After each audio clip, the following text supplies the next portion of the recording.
Every business should have access to high-speed internet, no matter where they are. But getting fast speeds in rural Canada hasn't always been easy, which meant less reliability and connectivity. But not any longer. ExploreNet Enterprise Solutions has the network to help you do business virtually anywhere in Canada.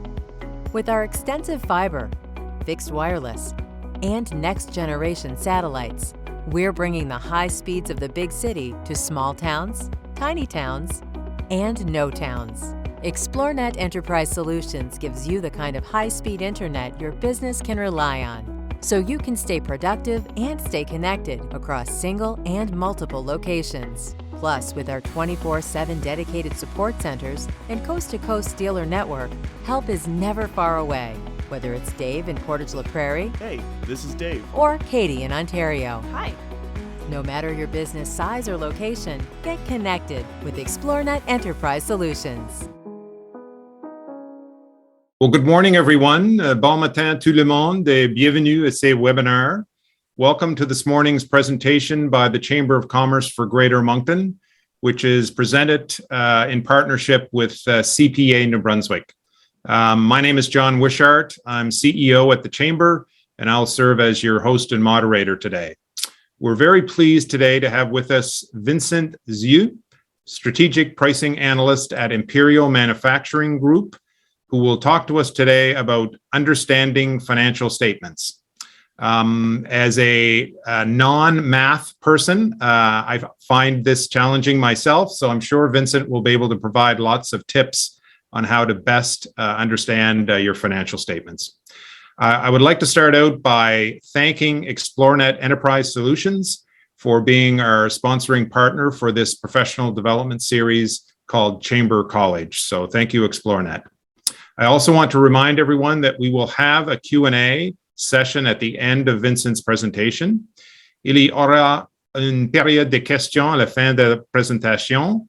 You can pose your question at any time in the chat using the chat button at the bottom of your Zoom screen. Just type your question there and we'll pose as many as time allows at the end of the presentation. So a little bit about Vincent. Before Vincent immigrated to Canada in 2019, he worked for quite a few SMEs, mostly American and European companies based in China, in various accounting and financial management positions. Now he's the strategic pricing analyst at Imperial Manufacturing Group in Dieppe. He got his ACCA designation in 2012 and acquired his designation from CPA Canada in 2019 by a mutual recognition agreement between the two professional associations. So Vincent's presentation is roughly around 40 minutes, and then we'll have the Q&A. And with that introduction, I'll now turn the podium over to Vincent to lead today's presentation. Vincent? Okay, good morning. My name is Vincent Yu. I am a member of CPA Canada and also a member of ACCA of the United Kingdom. I have been working over 20 years in various accounting and finance management positions, as has been introduced. Now I'm a strategic pricing analyst in a manufacturing company in New Brunswick. It's a pleasure to be here with you today. This presentation will cover the basics of the term and concept of financial statements. We have about an hour or so to cover the topic today. We will have time at the end for questions. If you have any individual follow-up questions that we can't get today, I will leave my contact information for you at the end of the session. This session is presented by the Chartered Professional Accountants of Canada, CPA Canada. CPA stands for Chartered Professional Accountants. Accountants work with numbers to help keep businesses honest and successful. CPA Canada is one of the largest accounting organizations in the world, representing more than 210,000 CPAs across countries. Canadian CPAs are recognized and respected across the globe for their knowledge and integrity. Some CPAs work in accounting firms, while others work in industries such as entertainment, sports, technology, manufacturing, for example, such as nonprofit, and many more. Depending on the specific job, CPAs can be responsible for making sure a business financial add up, managing budgets, managing risks, and developing plans and policies that help grow the business. Now let's get started.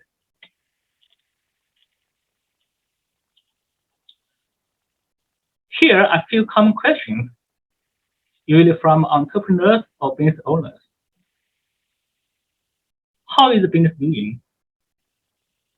Did we make money this year, or this quarter, or this month? What does my profit and loss statement tell me?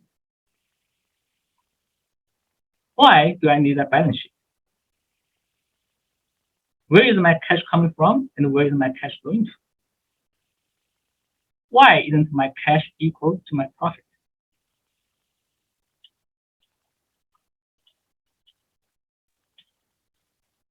One of the common problems that many people experience in understanding finance is that the same statement or element can have multiple names, and these names are often used interchangeably by financial professionals. Here are several alternate names for the financial statement, the three main financial statements we will introduce today.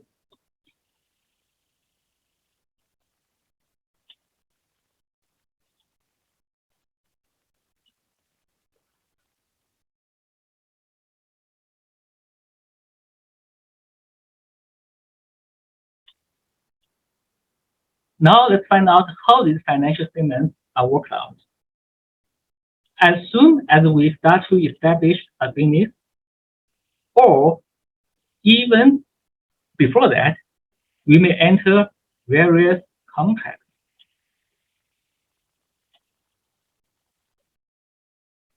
Or receive documents, prepare forms, etc., etc.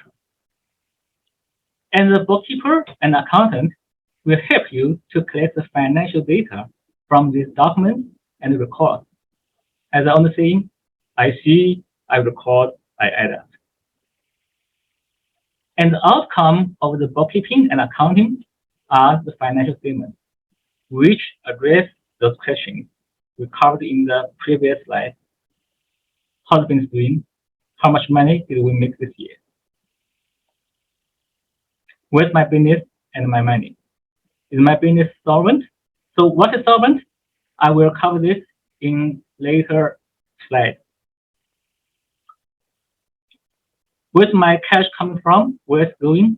Why it's different from my profit?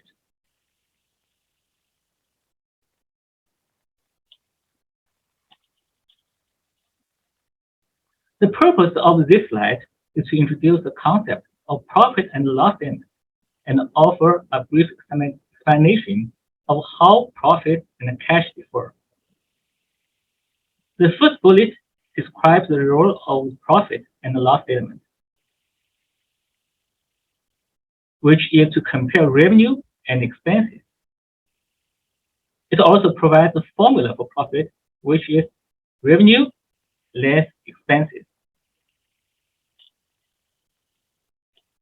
Profit and loss statements are prepared according to accounting rules.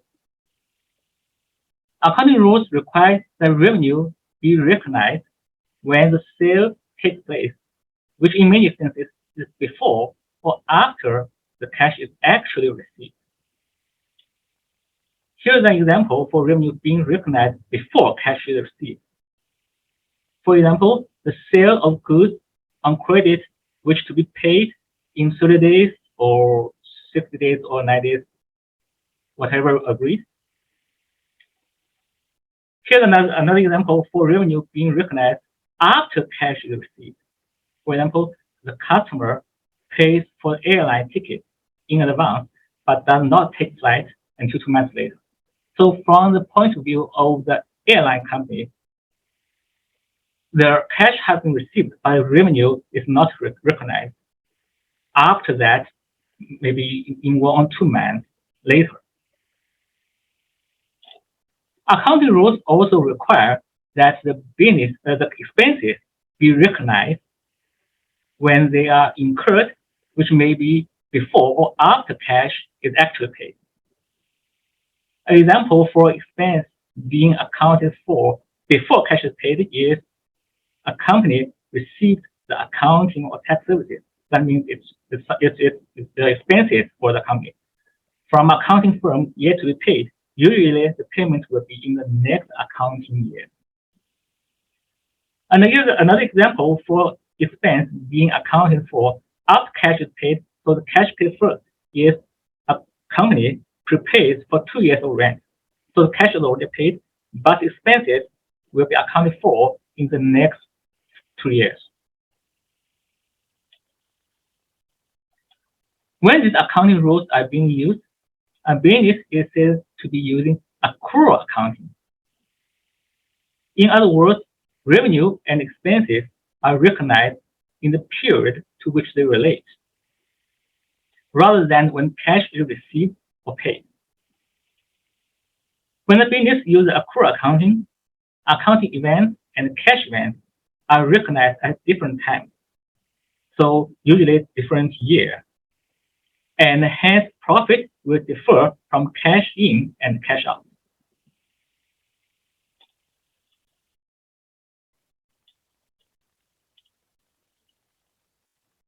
Now let's identify the basic categories of revenue and expenses that appear on the profit and loss statement.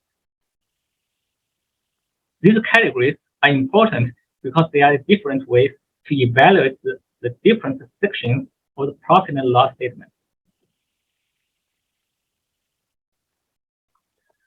Note that the three primary categories of revenue expenses present on the slide. First, sales activities, including revenue and expenses associated with selling to customers. The second, operating activities, which include the expenses of operating a business. The third is non-operating revenue and expenses, which include interest and income tax payments, as well as one-time unique income and expenses, events such as sales of assets or large write-downs of inventory or other assets. The following slides have examples of each of these categories. These concepts will be discussed in detail on the following slides.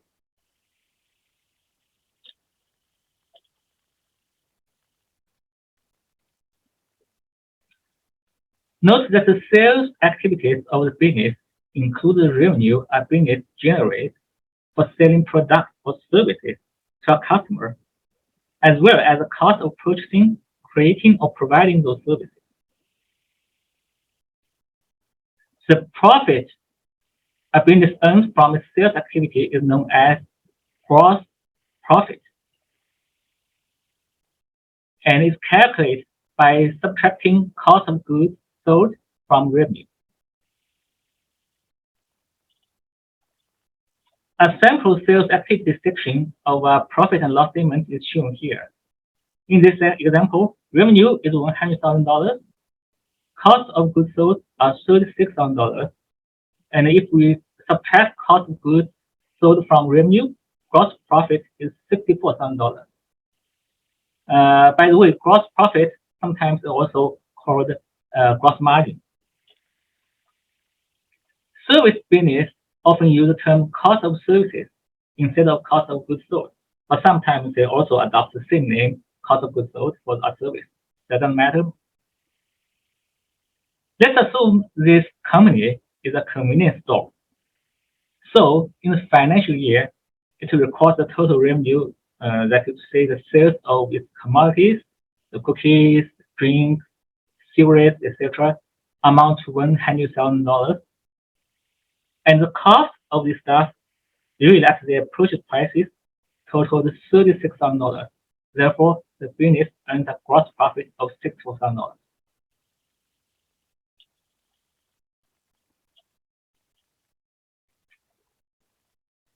Second part, operating expenses are operating the business that are not directly associated with the product or services being sold.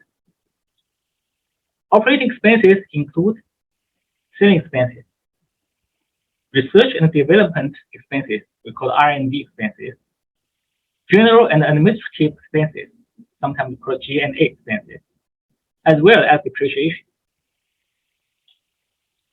Example of operating expenses include the marketing department or advertising campaign, rent and utility expenses, as well as corporate overhead costs, such as president salary, the human resources department, and even the receptionist.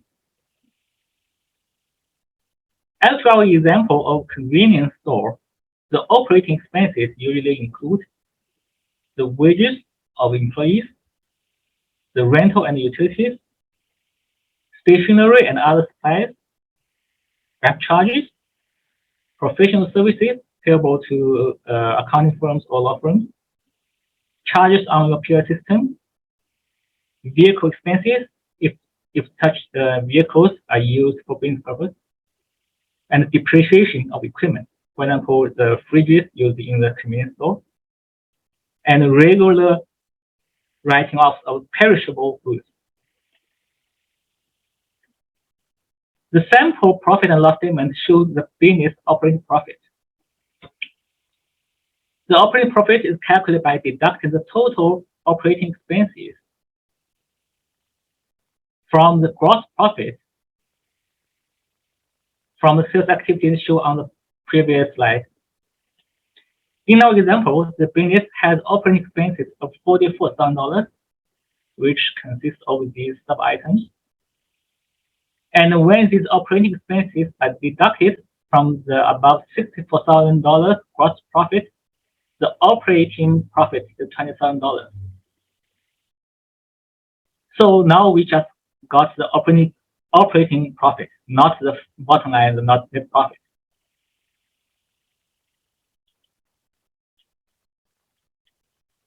And now we come to the third part. Here is the example on slide tells us how much the business made this year. To determine how much the business made this year, non-operating expenses should be deducted from operating profit, and the non-operating income should be added. Non-operating activities include interest payments, income tax payments, as well as other one-time non-recurring items, such as profit or loss from asset sales or the expenses associated with a major reorganization or write-down interest. The bottom line on the profit and loss statement is known as net profit. It's also known as net income, and very often referred to as bottom line. So the bottom line means net profit, and the top line means the revenue or sales. In our example, we deduct $4,000 of interest charge and $6,000 of income tax from our operating profit, and have a net profit of $10,000.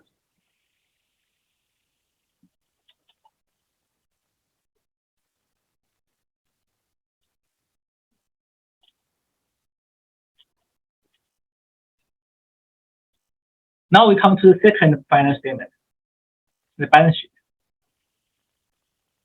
The balance sheet can be thought of as a list of what a business owns and what it owes.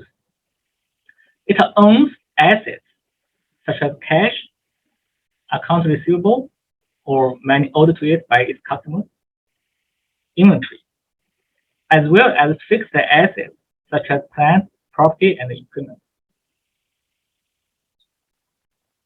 Liabilities are one category of what a business owes. Liabilities generally consist of money owed to vendors, as well as money owed to lenders. Owner's equity is the other category of a business owes. Owner's equity consists of either the money that the owners have invested in the business or the profit that the business has earned that have not been paid out to the owners. When the balance sheet is prepared, assets must equal liabilities plus owner's equity. This statement simply means that when a business acquires an asset, it had to have a source of money to obtain that asset. And this money either had to be borrowed or had to be contributed by the owners. As to our example of convenience store, the assets include cash, which also covers the cash in bank, usually the balances of checking accounts, savings accounts, and some short-term deposits, which to be matured no longer than 1 year. A convenience store has rarely accounts receivable or many customers owe. However, it usually has a large amount of inventory. That is to say, all the commodities on the shelves and in warehouses or storage rooms. The asset category of plant, property, and equipment include the shelves, the fridges, the POS machine, and other equipment that are valuable and used for multiple years. On the side of liabilities, the account payable to suppliers or the money owed to vendors, and the balance of loans, that is to say, the money owed to lenders. Owner's equity is usually the capital you promise to invest when you incorporate the business. Accumulated profit, if not paid, are also part of owner's equity with terminology retained earnings, which we'll cover later. But here's an important note. Usually, particularly in the first few years after the business is established, the business does not earn a profit, but instead in a loss. Then the owner has to put more money than officially registered. Let's say officially registered $100, but now you need to put more money to support the daily operation of the business. In such case, the extra money is deemed the borrowing of the business from the owner. So it's money owed to the lenders, and here the lender is the owner.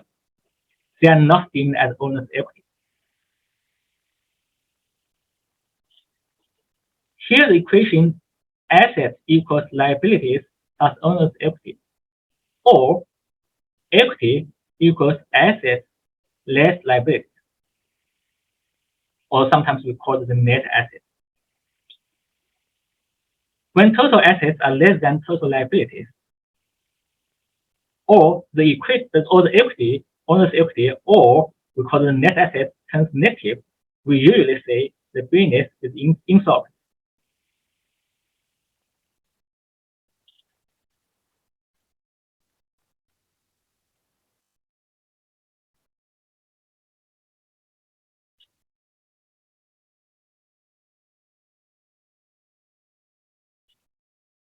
The profit and loss statement shows the profit of business over some period of time. For instance, month or year. But as a contrast, the balance sheet, however, shows the assets and liabilities of the business at a point in time, such as at the end of the month or the end of the year. On the accounting rule, the assets and liabilities on the balance sheet are carried at historical value. This means that the assets are carried at the cost of acquisition less depreciation value.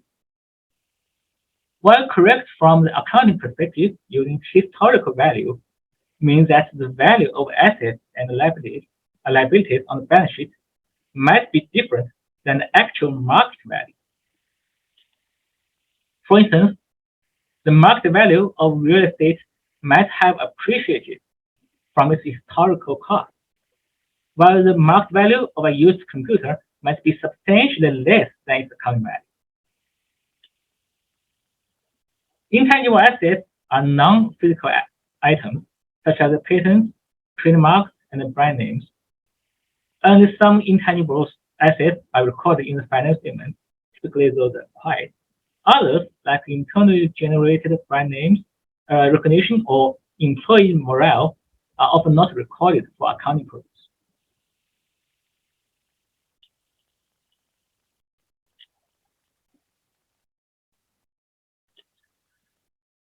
This slide describes depreciation as a non-cash operating expense that allows the business to deduct the value of periodic wear and tear on its equipment.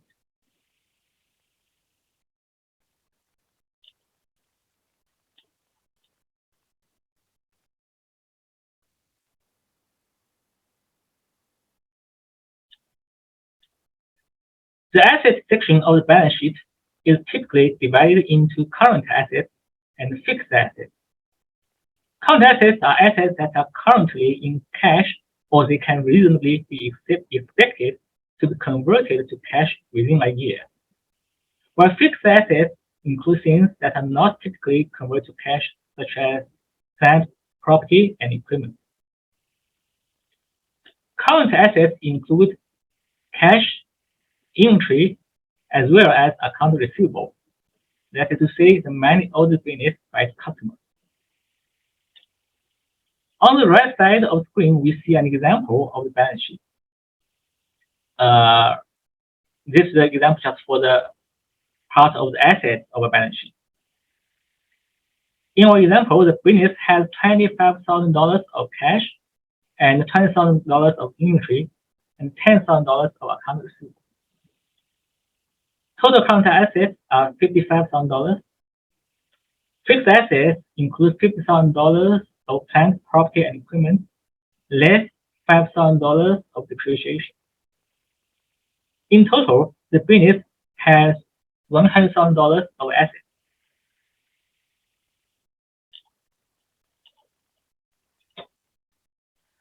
The liability section of the balance sheet is typically divided into current liabilities and long-term liabilities. Current liabilities are those liabilities that need to be paid within 1 year, while long-term liabilities are liabilities due further in the future. The example of current liabilities include accounts payable, that is to say the money that a business owes to its suppliers or vendors, as well as loans that must be repaid within the next year. Long-term liabilities might include loans that must be paid at some future date. In our example, the business has $30,000 of accounts payable and $5,000 of loans that must be repaid within the next year, so current liabilities are $35,000. Additionally, there is a $25,000 bank loan that must be repaid in future years. The total liability in our example are $60,000.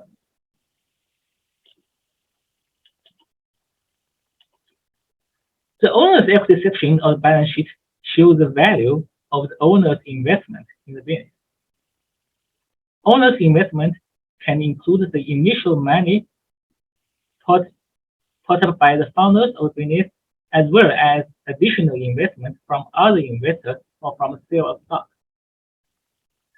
Owner's equity may also be called shareholders' equity, or proprietor's capital, or partner's capital, or other terms. Such terminology will vary depending on whether the financial statements represent an incorporated business or an incorporated business, such as partnership or a not-for-profit organization. The owner's equity section of the balance sheet also includes an entry known as retained earnings, which we mentioned earlier. Retained earnings is an accounting term, so it's somewhat confusing outside the financial circles.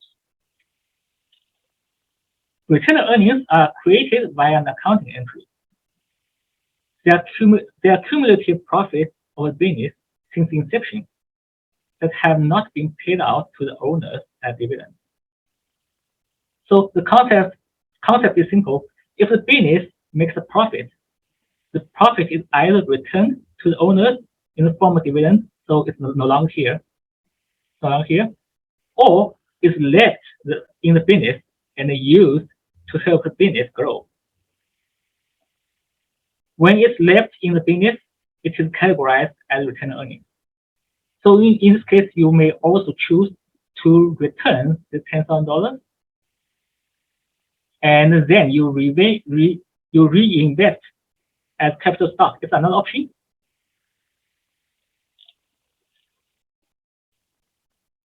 Think of retained earnings and accounting entries reflecting the funds that the owners have reinvested in business instead of paying out to themselves as dividend.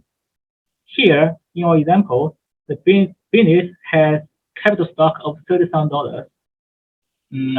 For some small business, I know in New Brunswick, I think most of them can just as less as $100, and the return earnings of $10,000. The total owner's equity is $40,000.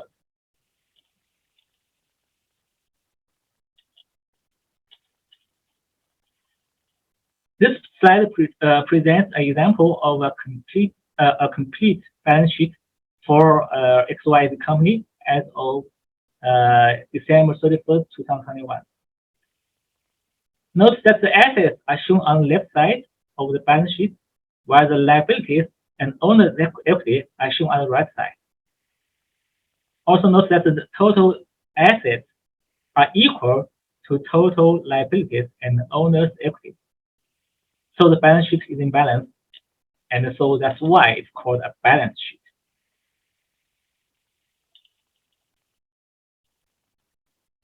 Now we conclude the first two financial statements, and then now we will introduce the third one, the cash flow statement. That does not mean the third one does not mean it's less important than the first two. But just in practice, usually we will prepare the first two, usually the first profit and loss statement, and then the accountants will prepare the balance sheet. And usually, based on these two financial statements, we can work out the third one. But cash flow is tremendously important to business. A business requires cash to pay for its expenses. Without sufficient cash flow, a business will fail. The role of the cash flow statement is to show a business where its cash comes from and where it goes to. The cash flow statement shows the cash received during the period as well as cash paid. The cash flow statement illustrates cash on hand at the beginning of the period, then cash inflows and cash outflows during the period, and the ending cash balance at the end of the period. It is good for the company to have more cash than it started with, and it is bad if the company's cash balance is negative. The cash flow statement is sometimes called the sources and uses statement.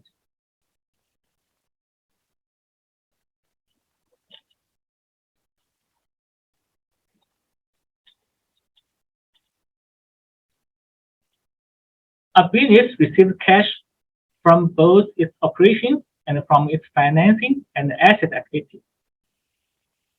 Operating activity cash flow is a recurring cash flow that keeps the business alive. This includes its cash sales, credit and debit card sales, as well as payments from customers. So you convert the account receivable to a cash.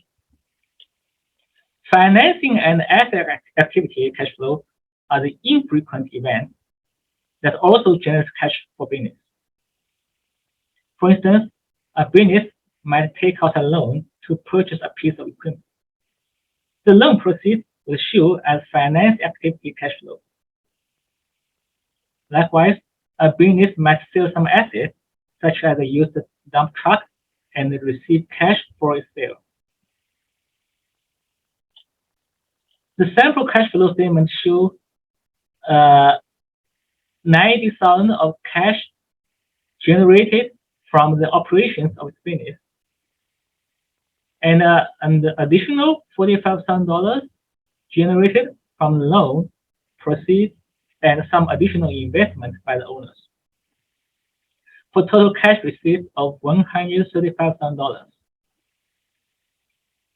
The use of the this financing cash flow is explained on the next slide.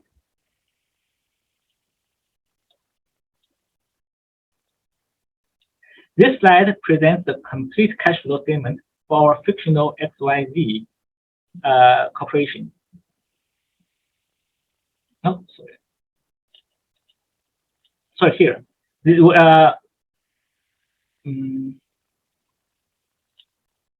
yeah, here, this one. When a business operating, it needs to pay its suppliers, workers, and other operating expenses. In our example, a business pays out $75,000 for these expenses. In our example, we also see the business has some financing and asset activity of cash flow. In this case, $50,000 of asset purchases, as well as $2,000 of loan repayment. On the previous slide, we showed the business obtaining $32,000 bank loan, as well as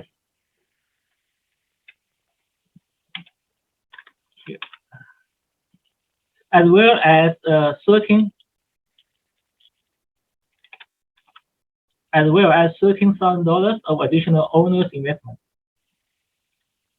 On this slide, we see they spent this to purchase additional assets, perhaps a new piece of machinery.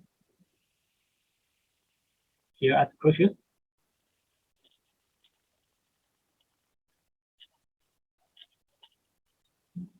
This slide presents the complete cash flow statement for our fictional XYZ corporation for the period from January 1st to December 31st, 2021.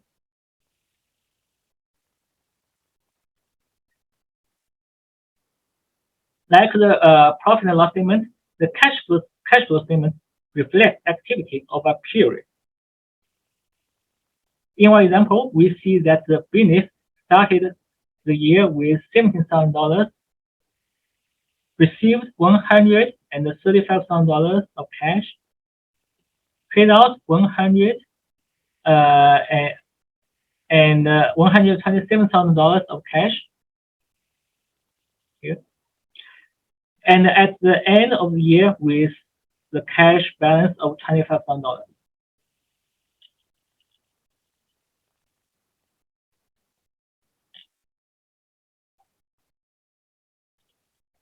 We also see that business took in $90,000 from operating activities, the cash received here, and only paid out $75,000 for operating activities, cash paid out. Our example business appears to be generating cash from operations, so the net cash surplus is $15,000 from operations.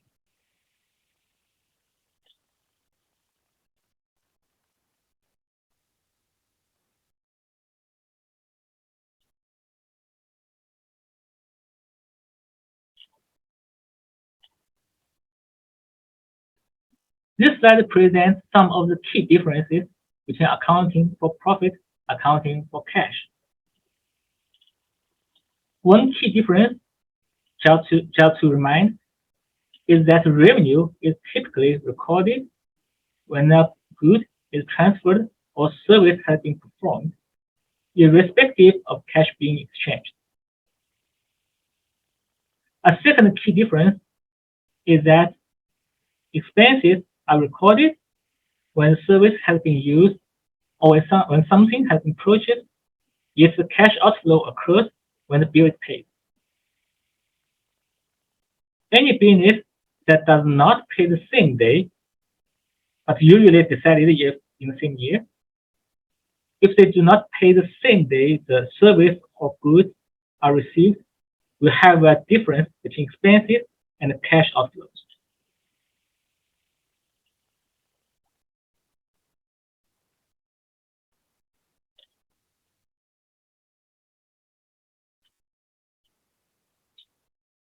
Not all cash flow activity is reflected on the profit and loss statement.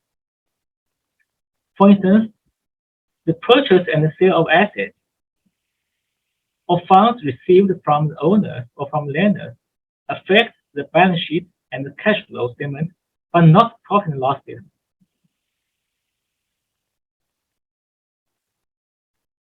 When we purchase an asset, usually not an expense, if we purchase a piece of equipment, usually we got some asset in exchange of a cash. Cash is another category of asset. So we exchange one category of asset for another category of asset. But there's no additional value added to the business, so there's no impact for the profit and loss. Financing and asset activity very often have to do with the purchase of assets used by business, which are treated as long-term activities rather than affecting current profits and losses.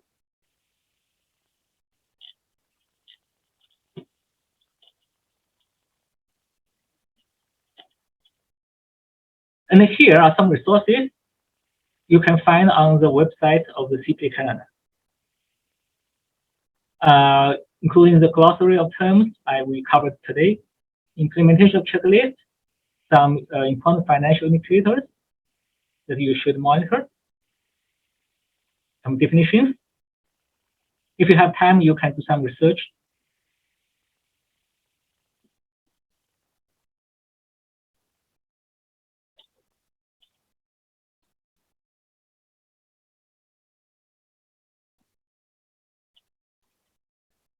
At this time, I will open up the floor to any questions or comments. And here's my person. Thank you very much, Vincent. As he noted, it is now time for the Q&A portion of our presentation. So please click on the chat button if you'd like to pose a question. Il est maintenant temps pour les questions et réponses. Veuillez cliquer sur le bouton clavardage si vous souhaitez poser une question au Vincent. I'm going to start off with a couple that I have, Vincent. Every organization and business has over time invoices that are determined to be uncollectible. So how do you account for write-offs or doubtful accounts in financial statements? For some big businesses, they have some account principle called provision. So whatever the amount of your bank your account receivable, you will accrue a percentage that to be prudent, we assume they will not be collected. Or for some small business, we can just skip this step and directly write off the uncollected accounts. And these will be your loss. Usually, it will be write off, and on one side you will have reduce your assets, which that is your account receivable. On the other side, it's kind of your expenses. This depends on the nature of your business. If your business is such, write off uncollectible accounts is irregular, it's not so frequent, so it will be deemed as the non-operational expenses, or if you deem that is a quite frequent or expected losses, you can box them as we call under the operation activities. There's a category called bad debt expense. Okay, thank you very much. We do have a question that's been submitted here. What will be the treatment of dividends that have been declared but not distributed to the owners in financial statements, including cash flow statements? Very good question. So we didn't cover this point, but I mentioned that one option is if you want to refinance the option, refinance business, you could have the claim your dividend and then reinvest into the business. And when, or even if you don't have intention to reinvest, you could get cash into your own pocket. If you have declared the dividend but not paid out, this declared dividend is the liability of the business. That means this liability the business owes to a debtor, and in this case, the debtor is the owner. So this is similar to what the example I gave. This dividend payable is deemed as liability, not as owner's equity.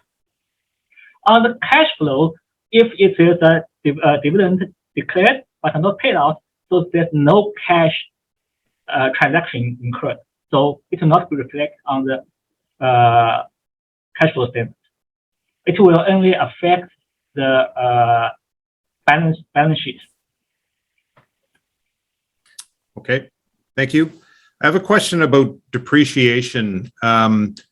How are the rates of depreciation for assets determined? Are they according to CRA rules or depending on the type of asset that's in play? Usually, or theoretically, the accounting rule and the taxation code are two different systems. So for the accounting purpose, based on some accounting principles, the accountants should make the depreciation based on their professional assessment of how these long-term assets will be used, how the pattern of this wear and tear. Of course, the accounting principle gives some guidance you have to follow, but you have some choices. On the other side, the tax code may be more stringent on the choice you have to choose. For some business, for some small businesses, maybe for convenience, you could choose the CRA method to depreciate your long-term assets. Okay. I wonder if you could talk a little bit about the difference or the rules around determining what is classified as an asset versus a normal operating expense. Okay. If certain items we purchase and we expected them to be valuable, and that valuable have two meanings. One is its value in absolute value, so $50, or it's just $5, maybe it's invaluable, so you can directly box that expense. On the other hand, we should also consider whether it will be used up within a year or beyond a year. If something we use beyond a year and above certain value dollars, usually it will be classified as asset. For example, the long-term assets, but some small items, some after inventory is different, because inventory we purchase and if we deem it to resell, and it will not be boxed as expense, but it will be an asset, because sooner or later it will be turned into asset. Turned into be some kind of expenses when sold. Then it will be called a cost of sales, and the cost of sales it's in fact it's the same concept of as expenses, so it will be as a negative item in your P&L, your profit and loss. So it will deduct from your profit. Okay, I'd encourage people to submit any questions they have for the time that we have left. I have a question, Vincent, that maybe is, I don't know if it's part of your expertise or not, but I'm wondering what are the top issues that you often see that are uncovered by annual financial audits that business owners should be aware of?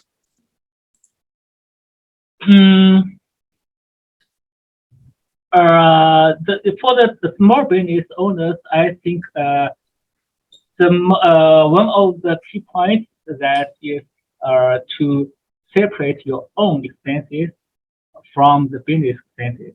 The one example I mentioned here is for example, the vehicle expenses. You'd better to keep a log of the miles you drive, which are for your business purpose and which are for your personal purpose.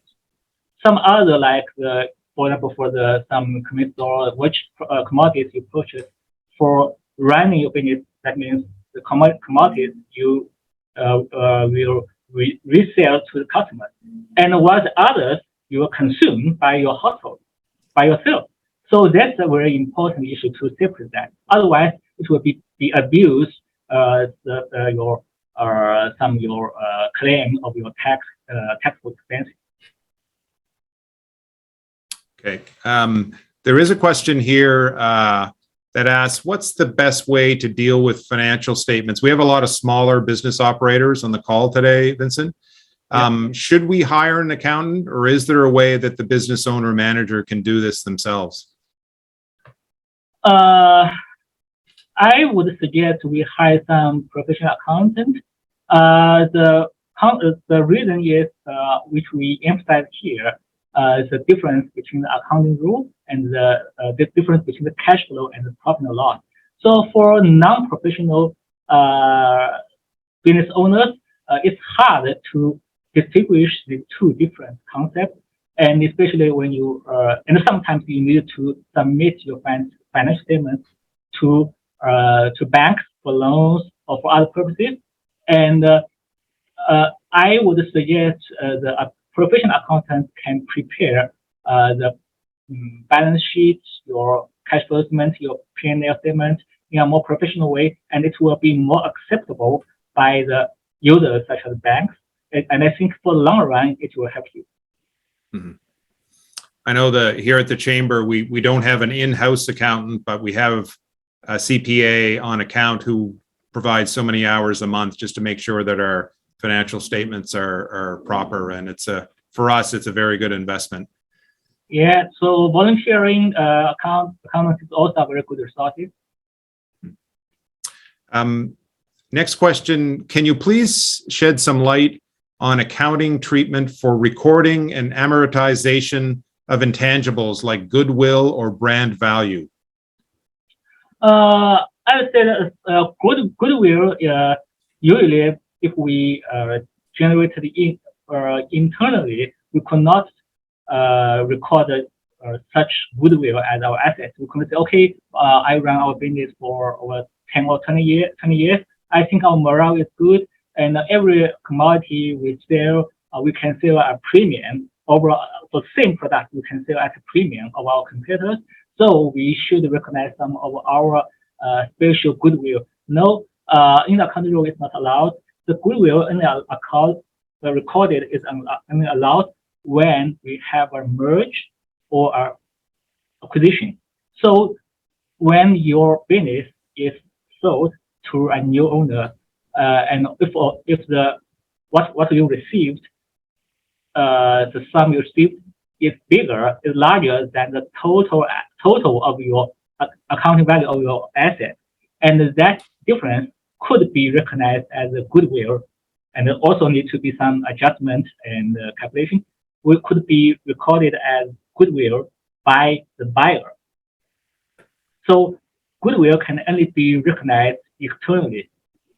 So sorry, what's your another item besides goodwill? What's your question? One more question here I think we have time for. Somebody has asked how best to set up multiple companies under one umbrella corporation, and when it comes to financial statements, I guess. Oh, yeah, that's a very good question. I encountered such situations in my previous working experience. There are several ways. One way is you could set up different accounting books. So in the accounting, we call that accounting entity. So you have one corporation, but you may have two or three or more accounting entities. So each account, even the transactions between these internal subsidiaries or whatever, you will record on both sides. So we deem them as two separate entities. Another way is you could set up one set of accounting books, but you will separate the items in your financial statement. For example, if you at the same time run a business, run a restaurant, and run a store, you could have on your, let's say, on your balance sheet, you have some accounts exclusively used by the restaurant, such as the food you purchase, the account receivable from the customers, etc., and some other accounts to be exclusively used by your hotel, and some other accounts could be shared by both. So you as a head office, use some expenses that incurred for both parts, and it's same on the P&L side. So you have different expenses. Some expenses exclusively used by the hotel, some just by the restaurant. So it's also a feasible solution. And mostly, if you have very limited resources, maybe it's a better option. Okay, we have one last question, and I'm not sure I fully understand it, but I'm sure you will, Vincent. The questioner is asking, how much in terms of value in gifts can my corporation receive per year in Canada? You can receive whatever the gift as well. So there's no restriction on the account side. So I think what your question, the question is more related to the tax requirements. So I think it's beyond the topic of today. I'm sorry. Maybe we could have some time in future to cover this topic of the tax regulations. Okay. Well, we'll sneak one more question in. We have 5 minutes left. Do I need to charge HST for my drop shipping business if products are shipping directly from China to Canada? Sorry, will you please say it again? It says, do I need to charge HST for my drop shipping business if products are shipping directly from China to Canada? I have to say it's also beyond the topic of this session because it's also about the tax. You should consult your tax CIA. You could call them to ask what's the nature of my business and what's the annual turnover or estimated annual turnover, and the CI will tell you whether you are required to set up a HST account. Okay, that's great, Vincent. I'm afraid that's all the time we have for the Q&A. I really want to thank you today, Vincent, for sharing your knowledge and expertise with us. You can see Vincent's email now on the screen if you have any follow-up questions.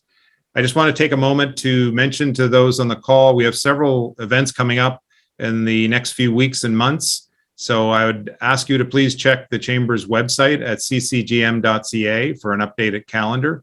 That includes our annual Business Excellence Awards, which will be held October 18th at the Delta Beauséjour. We just announced the finalists in 9 categories yesterday.